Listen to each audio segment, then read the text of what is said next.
I feel really bad because Christine talks about lack of intimacy and all these things that were problems. And that was not my marriage experience. Kody and I were great on all fronts. Impact on my life when I'm not really consulted for it. It's like, I don't want to live in an RV, but if I don't live in the RV with her, then somehow or another I am abandoning. So Janelle and Kody have been getting it on this whole time, pre-coronavirus, maybe even after, especially since he was whining nonstop about the RV.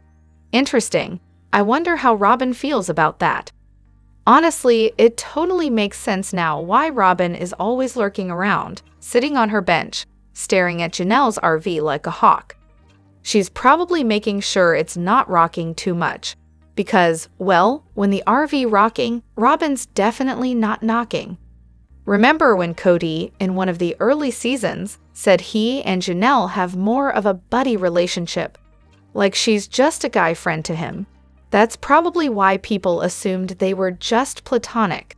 But let's be real, Janelle has a ton of kids, so it wasn't entirely that way. Maybe Janelle knows how to throw down after all. I just love the idea of Robyn watching it all unfold on national TV, burning with jealousy as the truth about Kody and Janelle's intimacy comes to light. Because you just know that when Kody leaned in all creepy and said they haven't had a functioning, wink, marriage in years, he was definitely doing that to send a message to Robyn. She's been all insecure about Janelle, and now Kody's trying to prove to her, on national TV no less, that he's still got it in some way with Janelle, but Janelle wasn't having any of it. She looked so confused, calling his bluff in front of the cameras. Guess Kody's sleeping on the couch tonight. It's clear she knows he's not with Mary, and she's aware he's not with Christine either, but Robyn. Oh, she's definitely sweating Janelle. Kody married Robyn before he even married Christine, and let's not forget, Christine had been trying to be with him for years before that. But back in the early days, Kody and Janelle had this routine where he would always make sure to see her every morning before work. Even as she left before he got there, he'd call her. That feels like love, right? Which would explain Mary's obvious issues with Janelle. I doubt there were major intimacy problems between Kody and Janelle before coronavirus hit. There's this weird misconception that Janelle's sex life is non-existent just because she's heavier. People are way too quick to assume that's the case. But seriously, if you look at their body language, Janelle and Kody have always looked the most comfortable and connected. Of all Kody's wives, she's the one that gives off the healthy, fun sex life vibes with him way more than, say, Robyn. It's got that good sex energy that's like big energy. I get that it's confusing. When there's that physical connection, it can make it harder to leave, even when everything else about the relationship is falling apart. You try to convince yourself that the physical part is enough to make the relationship work. But, spoiler alert, it's not. I just really hope Janelle wakes up and leaves this mess. A few good moments in bed are not worth the emotional chaos Kody is putting her and their kids through. We've got so much to dive into today, so let's not waste any time. Let's jump straight into it. Hey everyone, what's up? It's Elena here, and welcome back to my channel Reality Nexus X. Robyn seems to be giving her kids some serious pick-me vibes, doesn't she? I'm on like my 6th rewatch of the show. Hey, once I finish all my reality shows, it's just gonna be this train wreck on repeat. And the more I watch, the more I can't help but notice that her daughters have zero chill. Like, they've got that energy, you know, the kind that screams, "Look at me, please." Honestly, I wouldn't be surprised if Robyn coaches them on how to act when the cameras roll. It's just too, on purpose. Take the Thanksgiving episode, for example, when Hunter comes home from Air Force camp. The second he walks through the door, Robyn's daughters are literally charging at him to be the first to hug him. Seriously, like, calm down. I've always thought Robyn's kids were a bit immature and seriously lacking in self-help skills. But watching this more closely, I honestly think she's giving them a playbook on how to perform for the cameras. It's like a weird acting class where the only direction is, do more. Show emotions, just not too much. And speaking of performing, Have you noticed how Robyn owns the group interviews? Every single time they start talking about family morals or goals, she's the loudest voice in the room. It's honestly hilarious. Like, girl, you just got here. You can practically see her trying to remind everyone, hey, I'm a big part of this now too. The more I watch, the more I see her subtly manipulating the scene. She's like, let me just make this all about me, shall we? Am I alone in seeing this, or is it painfully obvious? Now the moment that made me cringe the hardest. Kody and Robyn trying to get the kids hyped about being adopted. Aurora's crying tears of joy, like, chill, girl. Bree and Dayton, meanwhile, just have blank stares, which says a lot. You can tell they're being coached on how to act, but when the reaction isn't what Robyn and Kody expect, they get all upset. It's like, stop trying to force excitement where there's none. And Robyn completely glossing over the fact that their biological dad had to give up his rights. Oof. Imagine how confusing and traumatic that must be for a kid, especially when they're told to cry from excitement about it. Honestly, most of the people on that show give off pick-me energy, but Robyn's definitely got the coaching down. Do I think she coaches her kids for the cameras and for Kody? Oh, absolutely. No doubt about it. What a mystery it is that we never get to see Kody and Robyn together. We've watched him chit-chat with Christine at lunch, lounge around with Janelle in the RV or apartment, and let's not forget that awkward Rice Krispies anniversary date with Mary. But Kody and Robyn. Crickets, which is odd since it's the only marriage still intact, or at least that's what they're telling us. They continue this bizarre little game of pretending they're not always glued to each other, as if we don't all know the truth. And then, just to add a cherry on top of their delusion, they take Aurora out for a daddy-daughter ear-piercing trip, thinking it'll make them look so relatable and loving. Newsflash, it doesn't. It's honestly like watching a sitcom where the characters are in complete denial about what's obvious to everyone else. And then, of course, there's the classic move of driving separately to a family meeting. As if that's not the most transparent attempt to pretend there's no special treatment involved. We're all supposed to believe they just have so much space in their schedules that they can't even carpool, right?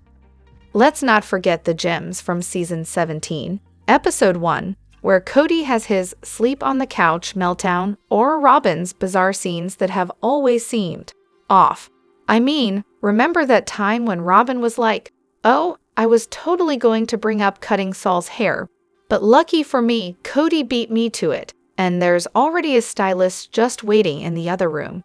Yeah, supernatural, just like everything else in their world. So, did Robyn just single-handedly destroy their leaves? Marking this as a spoiler just in case, for some reason, I randomly got into this sub, and after lurking for over a year, I finally started the show. I'm only on season 1, episode 5. Obviously, thanks to this sub and, actual tabloids, I already know that all but one of these marriages crash and burn. But how? They genuinely seem happy, at least on the surface. You can already see some cracks with Christine, but Kody appears to be really into all 3 wives. He's absolutely smitten with Robyn, sure, but he also seems pretty in love with Mary, solid with Janelle, and a little wobbly with Christine. So is Robyn the villain? Did she just waltz in and wreck everything? Kody, at this point, comes off as a goofy, hypocritical man-child. His reaction to the idea of Mary with another man being perverse is hilarious, but he doesn't seem outright evil. Just a golden retriever with a god complex. My take, Robyn didn't ruin their leaves, Kody did. After 16 plus years in plural marriage, he finally found the one TM and decided she was the only person who actually mattered. From the moment Robyn entered the picture, he prioritized her feelings, her needs, her happiness above everyone else. Kody definitely cared about the other wives, but over time, their neediness, and I use that term loosely because let's be real, the OG 3 weren't actually needy. They just expected him to parent his own children, started to drain him. And when love disappears from a marriage, so does effort. The emotional connection fades, physical intimacy stops, and conveniently, the fathering also stops, because the less he loves the mother, the less he wants to be involved with their kids.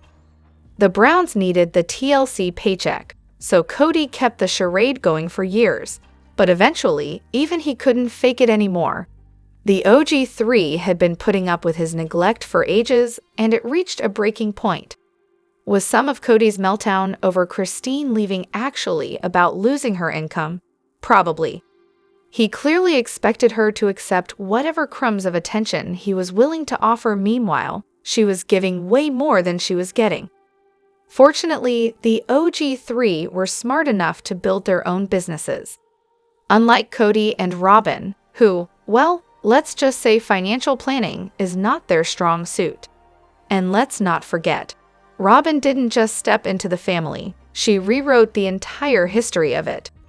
From day one, she and Kody have been spinning their own version of events.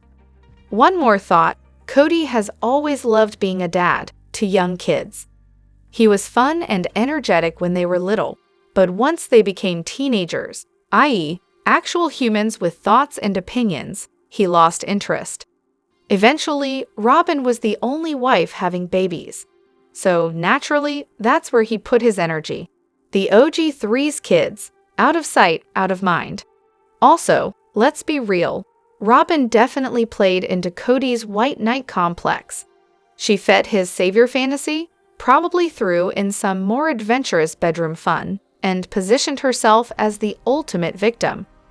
The more he distanced himself from the OG3, the more entitled and controlling he became. So yeah, Robyn sucks, but Kody, he was always the problem.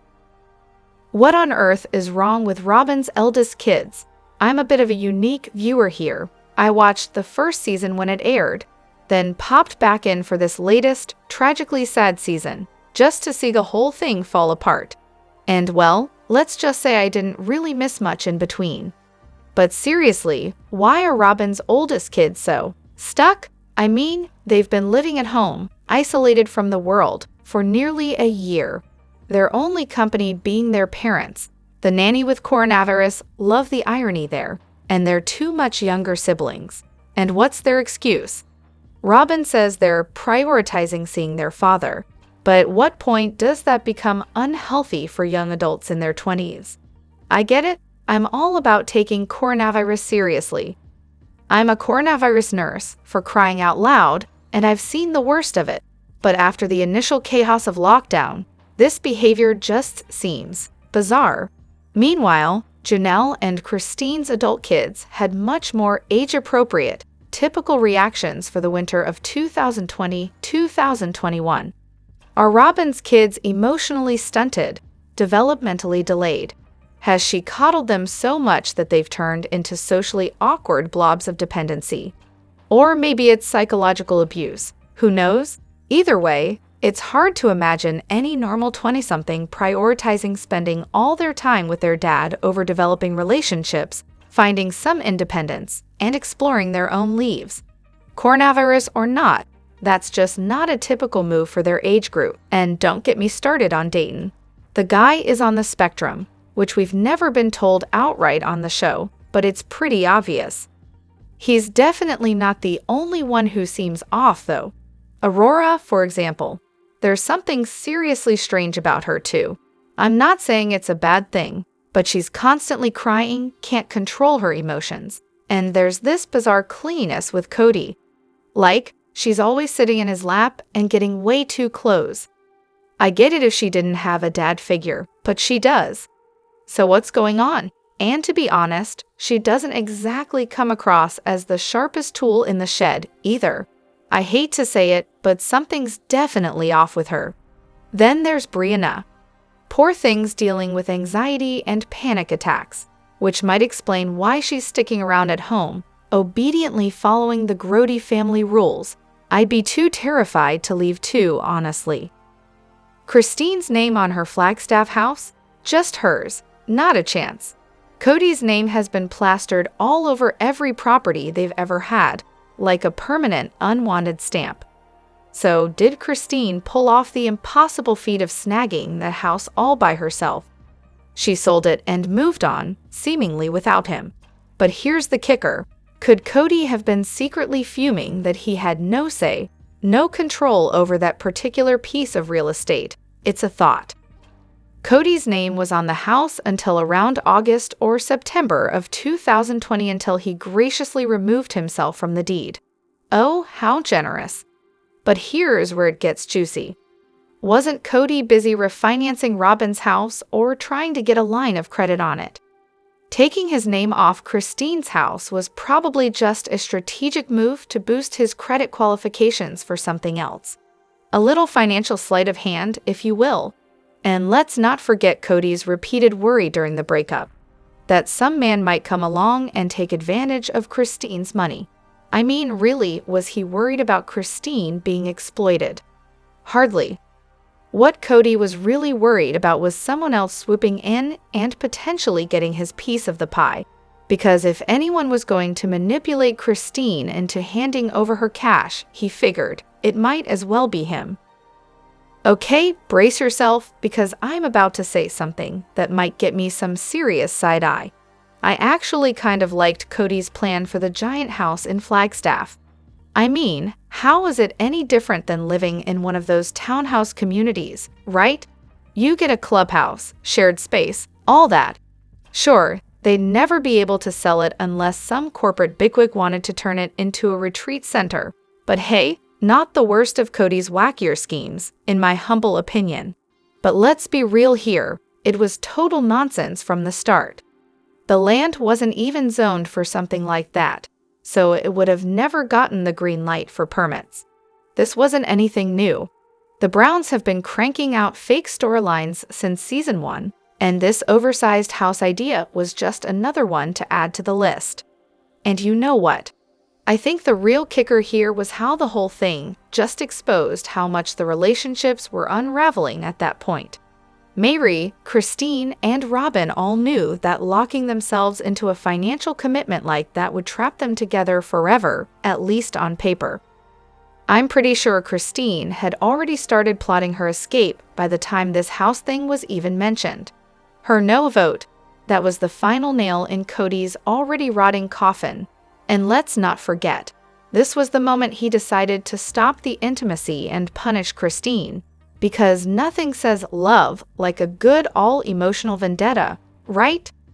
Honestly, if this whole big house idea had come up during season 1, it probably would have gone down differently.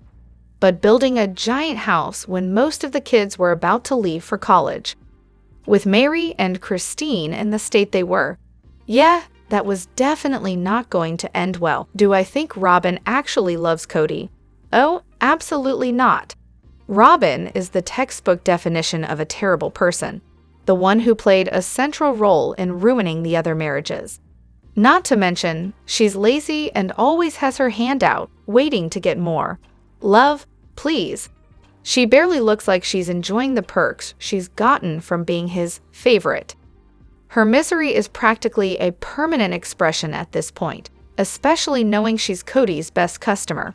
What's the issue? She got exactly what she wanted, a nice little spot at the top of the hierarchy. Now she's stuck with a guy who's a shadow of what he once was. Let's be real, soulmates and true love.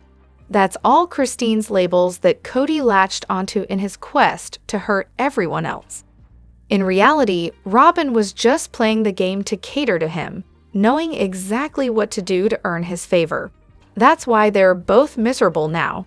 Kody's lost the variety he used to enjoy, and let's face it, the personalities he actually liked. And Robyn, she's stuck in customer service mode 24/7, constantly working to please him. Not exactly the fairy tale she thought it'd be. As for Robyn's love, it's more about survival than anything else. When she's wrung him dry, I wouldn't be surprised if she starts scouting her next best option. She's not in it for the romance, just the perks. In the early days, maybe she actually thought she loved him. Hormones, emotions, and Kody being the best version of himself were probably enough to convince her. But now that she's reached the top, she's realizing that what she wanted isn't exactly what she bargained for. The dream is turning into a nightmare, and she's stuck with this miserable version of Kody who's just, well, not what she signed up for. Honestly, I think the misery is written all over her face because living with this Kody, day in and day out, must be torture. She has to constantly tread carefully, making sure she always says the right thing to keep his ego intact. One wrong move and boom, she's in the doghouse. It must be exhausting trying to walk on eggshells 24/7. And you know what? I'm here for it. She's getting exactly what she deserves, and I'm loving every second of it.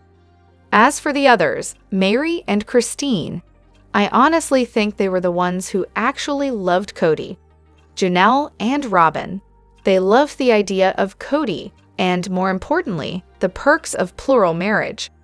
Janelle wanted to do her own thing and have a husband around when it was convenient, while Robyn just wanted to lay back, let others do the heavy lifting, and have Kody show up every now and then. But neither of them really wanted to put in the emotional work that came with a true family dynamic. In the end, Meri and Christine bailed on the whole thing because they were the ones doing all the emotional heavy lifting, while Janelle and Robyn just enjoyed the ride from the sidelines. Let me know what you think in the comments. Don't forget to hit that like button and subscribe to my channel. I'll see you in the next video. Take care and much love to you all.